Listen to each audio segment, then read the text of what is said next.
आयुष एकनाथ कदम याचा दुर्दैवी काल या नाल्यामध्ये पडून मृत्यू झालेला आहे।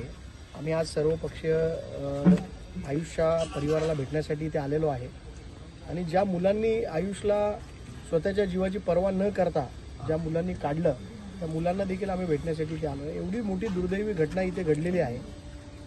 MMRD असेल, कल्याण डोंबिवली महानगरपालिका असेल, यांच्या दुर्लक्षितपणामुळे त्या मुलाचा आज दुर्दैवी मृत्यू झालेला आहे।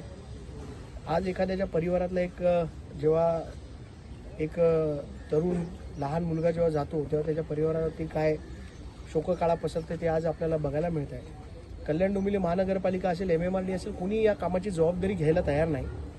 आपण बघत असाल तर माझ्या मागे रिंग रूटचं काम सुरू आहे आणि त्या रिंग रूटच्या कामामध्येच या इथून RMCच्या मोठ्या प्रमाणात गाड्या गेल्यामुळे हे झाकण तुटलं होतं अशी लोकांचं म्हणणं आहे आणि त्याचमुळे या मुलाचा दुर्दैवी मृत्यू झाला आहे। आमची प्रशासनाला मागणी आहे की या मुलाच्या परिवाराला 25 लाखाची मदत, आर्थिक मदत ही शासनाकडून मिळावी।